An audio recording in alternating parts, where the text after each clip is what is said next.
പ്രായപരിധിയിൽ ഒഴിയുന്നവരെ 75 വയസ്സ് കഴിഞ്ഞവരുടെ സേവനം തുടർന്ന് പ്രയോജനപ്പെടുത്താൻ CPM ആലോചിക്കുന്നു. ഇതിനായി തയ്യാറാക്കിയ രൂപരേഖ CPM പാർട്ടി കോൺഗ്രസ് ചർച്ച ചെയ്ത് അംഗീകരിക്കുമെന്ന് പോളിറ്റ് ബ്യൂറോ അംഗം MA ബേബി സ്ഥിരീകരിച്ചു.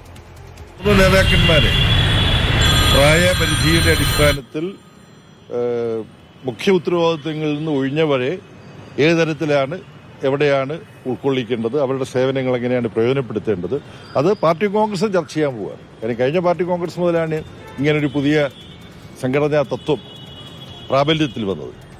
അപ്പോൾ ഓരോ സ്റ്റേറ്റിലെയും അത് സംബന്ധിച്ച അനുഭവം എന്താണ് എന്നുള്ളത് പരിശോധിച്ച് ഈ പാർട്ടി കോൺഗ്രസിൽ തന്നെ ഒരു തീരുമാനമെടുക്കും. ബാലഗോപാൽ വിവരങ്ങളുമായി ചേർന്നു. Balagopal, good morning.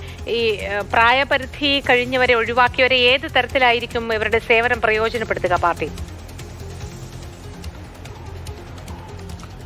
Good morning.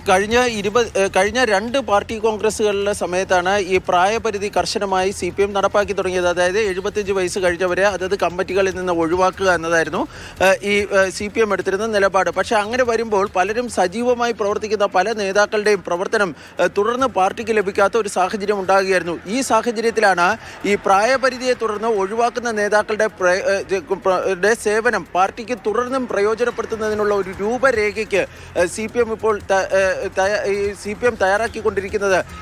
ഇന്ന് ആരംഭിക്കുന്ന പോളിറ്റ് ബ്യൂറോ യോഗവും അടുത്ത ആഴ്ച ചേരുന്ന കേന്ദ്ര കമ്മിറ്റി യോഗവും ഇതുമായി ബന്ധപ്പെട്ട് വിശദമായ ചർച്ച ചെയ്യുന്നതായിരിക്കും. തുടർന്ന് ഈ മധുരയിൽ ചേരുന്ന പാർട്ടി കോൺഗ്രസ് ഈ രേഖയ്ക്ക് അന്തിമ അംഗീകാരം നൽകുമെന്നാണ് ലഭിക്കുന്ന വിവരം.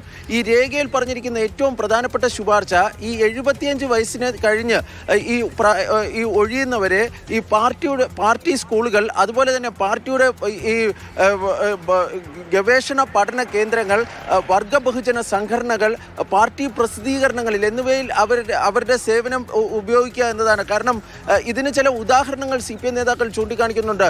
പ്രത്യേകിച്ച് പോളിറ്റ് ബ്യൂറോയിൽ നിന്ന് ഒഴിഞ്ഞ SRP, അദ്ദേഹം ആ PBയിൽ നിന്ന് പ്രായപരിധിക്ക് ശേഷം ഒഴിഞ്ഞതിന് ശേഷം അദ്ദേഹം തിരുവനന്തപുരം കേന്ദ്രീകരിച്ച് പാർട്ടിയുടെ ഈ സ്കൂളുകൾ, അതുപോലെ തന്നെ പാർട്ടിയുടെ നയരൂപീകരണം തുടങ്ങിയ കാര്യങ്ങളിലൊക്കെ അദ്ദേഹം സജീവമായി പങ്കെടുക്കുന്നുണ്ട്. അങ്ങനെ പല നേതാക്കളുടെയും സേവനം പാർട്ടിക്ക് തുടർന്നും ഉപയോഗിക്കാൻ വേണ്ടി കഴിയുമെന്നാണ് പാർട്ടി വിലയിരുത്തുന്നത്. ഇത് സംബന്ധിച്ച് എല്ലാ സംസ്ഥാന ഘടകങ്ങളോടും തങ്ങളുടെ അഭിപ്രായം അറിയിക്കുവാൻ വേണ്ടി CPM ആവശ്യപ്പെട്ടിട്ടുണ്ട്. അതിന്റെ അടിസ്ഥാനത്തിൽ ലഭിച്ച റിപ്പോർട്ടുകൾ ഇന്ന് ആരംഭിക്കുന്ന പോളിറ്റ് ബ്യൂറോ യോഗം, അടുത്ത ആഴ്ചത്തെ കേന്ദ്ര കമ്മിറ്റി യോഗം വിലയിരുത്തുന്നതായിരിക്കും.